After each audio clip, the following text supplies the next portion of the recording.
El nombre que me dieron mis padres es Jonathan Manuel Romero Robles y ahora tengo 20 años.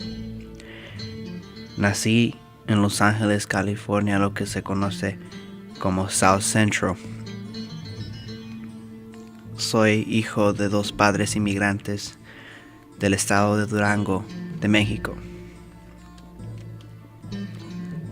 That's the kind of story that I start off with when I talk to people and they ask me where I'm from. But where I'm from doesn't describe where my parents are from. And I am who I am because of the way my parents were and still are. You see, people grow up in a household, typically in South Central, and your childhood is cut short because of the realities of people who live in South Central, the circumstances in which we are raised and some of us are born in. Right now, I'm a student at Kalamazoo College, pursuing a political science major, and people ask me, why are you doing that? I'm like, well, I gotta help out my parents. You see, I take a lot of pride in being Latino. Too much pride, I think, to the point where people think of me as being too radical. But that's not a problem with me. See, the problem is with them. So when I talk to people about my mom, my dad, my sister, my other sister, my brother, and all the other people that follow me to this day, they have no idea who they're talking to because they expect me to do one thing and one thing only, succeed at whatever cost. But they have no reason to tell me that because they have no idea of what factors students like me, whether it's female or male, people of color, face different realities. So let me ask you a question.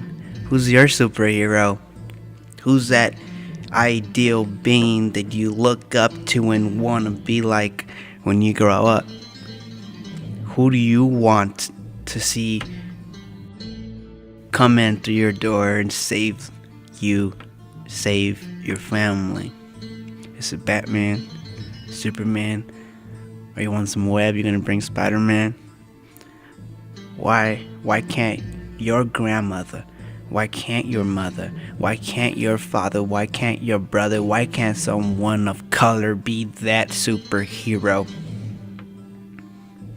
I can tell you my hero. My hero is my mother. My mother is a Latina who knows a couple of words in English, but so what? A language doesn't make you a hero. Money doesn't make you a hero. It's far beyond that. It's the soul. That's the soul of a Latino. You see, as a Latino, when you travel across the country, you can be seen as someone inferior. You see, I don't know, because of the complexity of your skin, that you need to be set aside to be asked for proper identification. And if you don't have the proper identification, then the reality is there's a suspicion that you are not of this country. You see, what it is to be American, I have no idea. You see, I was born in Los Angeles, California, proper documentation, but when I travel, it's in question because I am not the norm. Well, screw the norm. See, I always grew up in a household where it said, hijo, échale ganas. It's all about ganas, will. You know, the will to do things, the will to succeed, the will to come back to your family, the will to stick together. But the reality is, when you travel and leave your family and face a different circumstance in which you don't belong to that particular community, specifically here at Kalamazoo College, how are you supposed to really feel that you can stick together? Well, togetherness is not an option. because you no longer feel part of a community when you travel across 2,800 miles to go pursue higher education. When you're asked in the room how many races are there, people say 3, 4. I don't know, we're just so diverse. Why can't we answer? 1. We're the human race.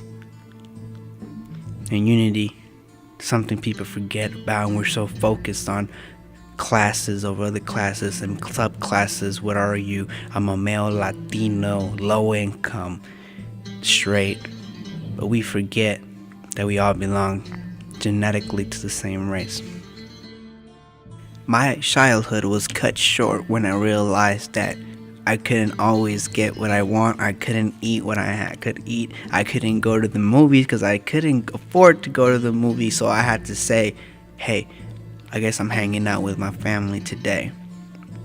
What are you eating? Well, the same thing I ate Monday, Tuesday, Wednesday, Thursday, and Friday. Tonight is Saturday, and I'm going to eat a plate of frijoles and huevo. You're going to judge me for what I could afford?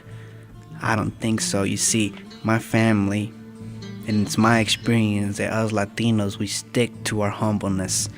It's what defines us. Our unity is what defines us. Our religion is what defines us. Our circumstance is what defines us. But we choose to define ourselves. And we have to define ourselves. And the way we define ourselves is by coming together, because at the end of the day, we're all in the same struggle, because we're all struggling. You may be struggling less, but we all struggle. So why not help the person who's struggling more than you are? How do we confront this xenophobia we are experiencing through our politics today, where the Latino is seen as less? Latino is seen as the enemy, where the Latino is seen as the reason why this economy has gone down the hill. We're blamed for something that we did not do. We did not encourage 3 wars. That's not a war that we started, but we're being blamed for it. You see, we're in 2012 right now, and September 11 happened 11 years ago. But no one ever saw this coming. The people who are targeted now are Latino, or how this government likes to call Hispanics. So now people are struggling, trying to find jobs, trying to drive their kids to school, find proper documentation to be able to support their families, because if they don't present legal documentation, they will not be able to have utilities. They won't be able to have water. You see, it became from xenophobia to a human rights issue, but when will you see it as a human rights issue if there is no unity involved? And if you don't feel that this is crimes against humanity, then are you really living? Do you really have emotions, empathy for people of the same race, the human race? Pero la realidad, mis amigos, the reality, friends, is that we are divided, and since we are divided, it is our duty, we are morally obligated to come together and unite as one. And we begin by first uniting as community. Wherever you are, whether it's in Miami, whether it's in Chicago, whether it's Los Angeles or Kalamazoo, we're all one and in the struggle together. The reality is that if we don't come together and fight together, then it's just a lot easier to divide us and continue dividing us. Because at the end of the day, they want us to be divided, because how scary would it be if we all unite? They always target the most vulnerable, and we are seen as the most vulnerable. The undocumented worker is seen as the most vulnerable, because why would he speak up? Well, he should speak up, because I have his back. You should have his back, your mother should have his back, your grandparents should have his back. We should all have our backs, because what is done to one is done to everyone, and if something is allowed to happen, then it could happen to all of us. Pain inflicted on one person is pain inflicted to all. Do you not see that?